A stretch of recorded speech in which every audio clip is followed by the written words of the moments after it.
Seorang anak sepatutnya mendapat bimbingan orang tua dalam bermain game atau menonton film. Ya sebenarnya film maupun game ada kategori usianya kan guys? Karena kasus yang satu ini bisa saja terindikasi mengutip dari sebuah anime, bahkan film, atau mungkin game yang ia mainkan. Yang berujung Yap Sing Swen ditemukan tewas di dalam toilet sekolahnya sendiri. Saat ditemukan, tubuhnya penuh dengan tusukan benda tajam sebanyak 200 tusuk. Kejadian ini mengguncang seluruh Malaysia. Tetapi yang lebih menyedihkan lagi guys, di tengah duka keluarga beredar banyak fitnah dan kabar palsu yang menambah luka. So, kita akan menelusuri kasus tragis ini berdasarkan fakta-fakta resmi dan pernyataan langsung dari keluarga korban. Hanya di Rudet. Rudik Update insya Allah nggak bikin nambah mumet.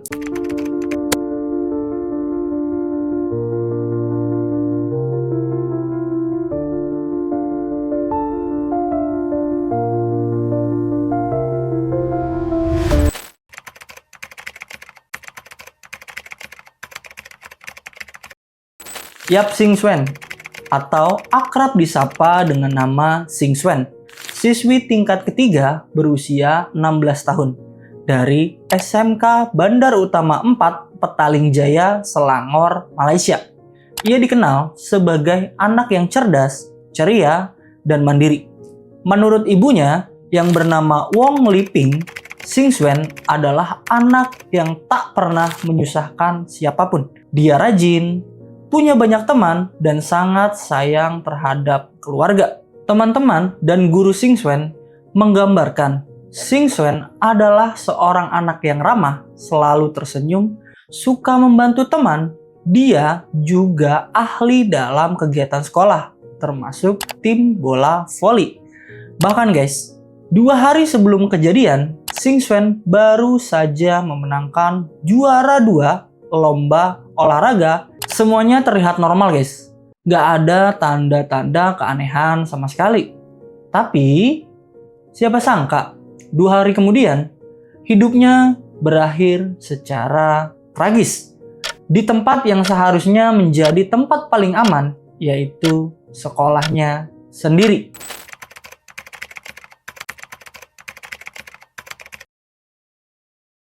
Peristiwa itu terjadi pada tanggal 14 Oktober 2025, sekitar jam 9 pagi yang bertempat di SMK Bandar Utama 4 yang sedang mengadakan ujian sekolah guys. Menurut pengakuan dari Adam selaku teman sekolah dari Sing Swen, saat ujian berlangsung, Sing Swen meminta izin untuk pergi ke toilet dan tidak kembali setelah sekitar 20 menit lamanya. FYI aja guys, kelas Sing Swen ini berada di lantai 3 dan toilet putri sendiri berada di lantai 1. Ketika Sing Swen tidak kembali setelah sekitar 20 menit, guru pengawas pun akhirnya menaruh rasa curiga. Akhirnya, guru tersebut pergi untuk memeriksa dan malah melihat seorang siswa laki-laki yang berusia 14 tahun bertingkah aneh di halaman sekolah sambil membawa sebilah pisau. Ya terlihat petentengan gitu dia guys. Dari hasil penyidikan, pelaku ternyata seorang remaja laki-laki yang berusia 14 tahun. Siswa tingkat 2 di sekolah yang sama. Diduga pelaku memanjat ke atas bilik toilet karena toilet tersebut sedang dikunci dari dalam. Lalu pelaku menyerang Sing Swen di dalam toilet. Setelah menikam Sing Swen, pelaku lalu melompat keluar dan melarikan diri ke area sekolah. Menurut pengakuan dari beberapa siswa, dengan santainya pelaku ini berjalan di area sekolah dengan membawa pisau berlumuran cairan merah dan memakai baju yang penuh cairan merah guys. Ya, dia santai aja gitu, jalan seolah-olah tidak ada yang terjadi sebelumnya. Pelaku juga sempat masuk kembali ke kelasnya guys, dan tentunya membuat kepanikan dalam kelas tersebut. Tetapi pelaku ini tuh tidak menyakiti siswa yang lain di dalam kelas. Sementara itu, Xing Xuan yang ditinggalkan begitu saja masih terkunci di dalam toilet. Beberapa siswa sempat mendengar teriakan Xing Xuan dari dalam toilet. Tapi pintu itu sedang dalam keadaan yang terkunci kan. Akhirnya, guru pengawas dari Xing Xuan mencoba membuka paksa toilet tersebut. Saat pintu berhasil dibuka, semuanya sudah terlambat. Sekitar pukul 9.30 pagi, Yap Xing Xuan ditemukan tak bernyawa dengan luka tusuk yang sangat parah.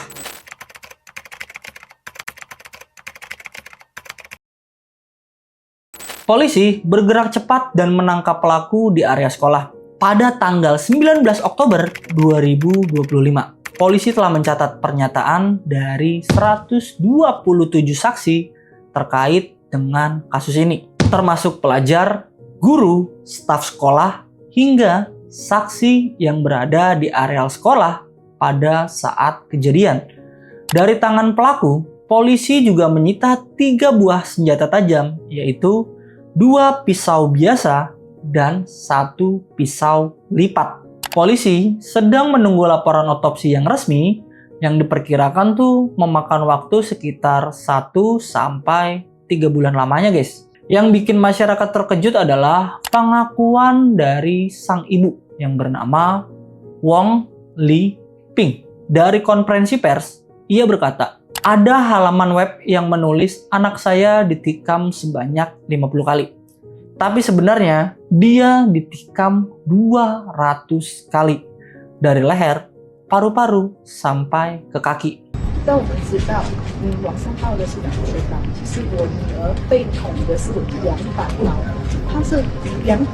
Sang ibu mengatakan, sebagian besar luka pada sisi kanan dari leher, paru-paru, hingga kaki. Namun tidak ada luka di wajah Xing Xuan. Sebenarnya guys, polisi belum mengkonfirmasi jumlah tikaman secara resmi karena hasil otopsi sepenuhnya belum keluar. Tapi, menurut pihak keluarga Xing Xuan, pihaknya sudah mendapatkan penjelasan tentang jumlah tusukan dari ahli patolog yang menangani kasus ini. Selain itu, polisi menemukan catatan dari tulisan tangan milik pelaku yang bertuliskan Soda Bokuga Kirada. Sedikit familiar sih. Ya apalagi gue wibu. Dan setelah gue search ya, ini tuh merupakan salah satu kutipan dari anime Death Note. Yang artinya, ya benar, aku adalah Kira. Kira sendiri dalam anime Death Note adalah julukan dari Light Yagami. Seseorang yang menemukan Death Note. Dan fungsi dari Death Note ini sendiri adalah jika ia menuliskan nama seseorang di buku catatan atau Death Note tersebut, maka orang tersebut akan kehilangan nyawanya. Dan selanjutnya, jika kita lihat terjemahan ke bahasa Indonesia ya, aku adalah harapan dari umat manusia yang akan menjadi dewa di dunia yang akan datang. Bagaimana dengan NPC? Akulah yang membuat dunia ini kacau dan membuat orang marah. Sekarang, aku hanyalah seorang anak laki-laki berusia 14 tahun. Dan terlihat juga nih guys, adanya username, bahkan password yang tidak diketahui nih sebenarnya tuh ini tuh apa. Kemudian juga kita lihat adanya tulisan I win. Yang salah bukan aku, tapi dunia ini. Jadi, aku akan meninggalkan dunia ini bersamamu.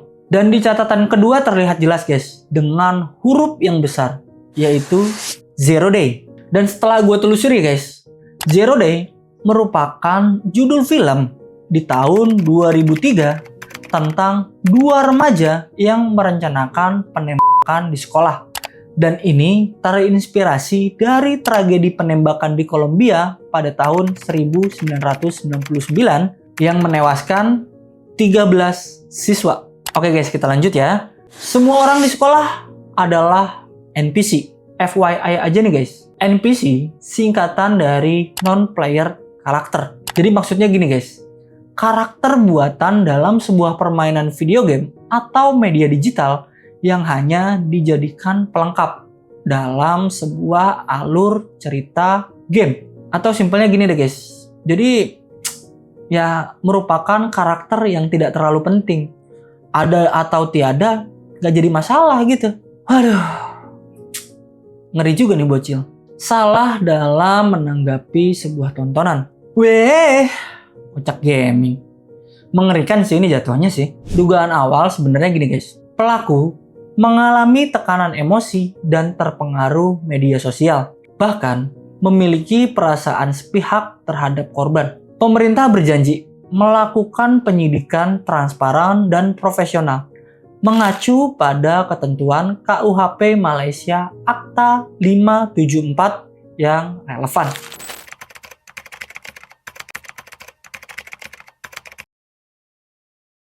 Beberapa hari setelah kejadian, dunia maya penuh dengan rumor. Ada yang bilang nih, pelaku dan korban berpacaran. Bahkan ada juga penolakan cinta. Ada juga yang menulis kalau keluarga mereka sebenarnya saling mengenal. Bahkan ada juga yang menyebarkan isu pemeriksaan. Tapi semua itu tidak benar. Sang ibu menegaskan, anak saya sudah menjadi korban. Tolonglah berhenti mengarang cerita.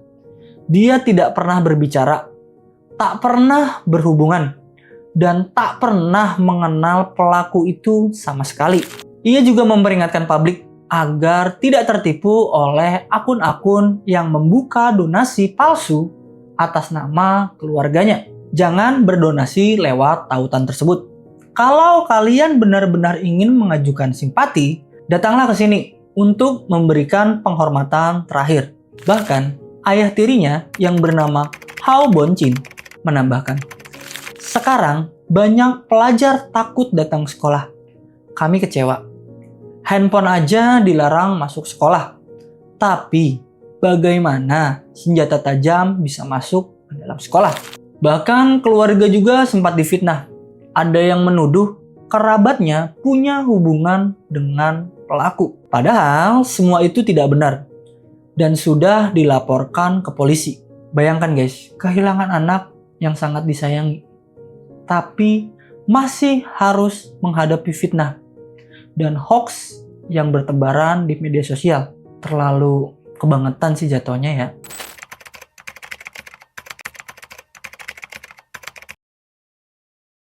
Tanggal 20 Oktober 2025, ratusan orang berkumpul di Nirvana Center Kuala Lumpur.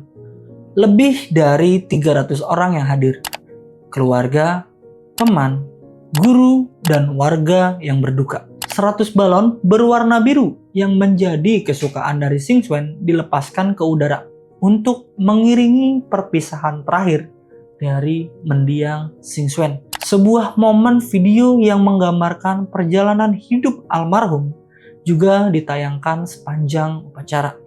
Kakak perempuan tertua dari Xing Xuan memimpin doa penutup. Kata-kata yang ditulis oleh Xing Xuan sendiri sebelum meninggal membuat seluruh ruangan berderai air mata penuh haru. Peti putih dari mendiang Xing Xuan tiba di krematorium Nirvana bagian 21 sekitar pukul 12.20 siang untuk penghormatan terakhir sebelum upacara kremasi. Kasus yang terjadi pada Yap Xing Xuan ini tentunya menjadi titik balik bagi orang tua dan sekolah di Malaysia. Pertama, keamanan sekolah. Banyak yang bertanya, bagaimana senjata tajam bisa lolos masuk ke area sekolah? Apalagi sekolah tersebut menerapkan aturan yang ketat, di mana bahkan membawa ponsel pun dilarang kan? Kalau ini sih menurut gua sedikit sulit ya. Apa harus di sekolah ada mesin X-ray dan metal detector seperti yang ada di bandara? Ataukah orang tua juga lah yang harus berperan penting dalam memberikan bimbingan terhadap anaknya, baik dalam menonton film, bermain game, dan sebagainya. Kedua, tanggung jawab media dan masyarakat. Dalam hitungan jam setelah tragedi, berbagai versi cerita palsu bermunculan. Ada yang menyebut korban dan pelaku punya hubungan asmara, ada pula yang mengunggah foto-foto tidak pantas. Semua itu tentunya memperparah luka keluarga yang sedang berduka kan. Aduh, tak patut, tak patut. Ketiga, kesehatan mental remaja. Seperti yang kita ketahui guys, pelaku ini masih berusia 14 tahun. Anak yang masih dalam kategori di bawah umur, yang semestinya duduk di bangku SMP, tapi sudah melakukan tindakan se ekstrim ini. Bahkan sulit dimengerti orang dewasa juga. Banyak pakar pendidikan menilai ini sebagai alarm keras. Ada yang salah dengan cara kita memahami dan membina emosi anak muda. Perasaan tertekan, obsesi, cemburu, atau perasaan tertolak bisa saja berubah menjadi amarah yang berbahaya jika tidak ditangani sejak dini tentunya. Tragedi dari Yap Sing Suen sendiri membuka mata banyak pihak bahwa pendidikan emosi dan mental di sekolah sama pentingnya dengan nilai akademik. Kisah tragis dari Yap Sing Suen ini bukan hanya kisah kehilangan nyawa semata, tapi kisah tentang betapa pentingnya kebenaran, empati, dan kewaspadaan. Ia datang sekolah dengan harapan, tapi pulang sebagai korban dari kekerasan yang tak pernah seharusnya terjadi. Semoga kepergiannya ini menjadi pengingat bagi kita semua agar tidak ada lagi anak yang harus kehilangan masa depan bahkan nyawanya di tempat yang seharusnya menjadi rumah kedua, yaitu sekolah. Tempat menuntut ilmu, tempat kita berkembang, malah kehilangan nyawa. Ngeri kan? So, thanks banget nih guys buat kalian semua yang udah nemenin gua dari awal sampai akhir video. Semoga hari kalian menyenangkan, walaupun terkadang terasa melelahkan, bahkan juga terasa membagongkan, hadapi semua dengan senyuman. Nama gua Agusdi. See you at next video. Bye.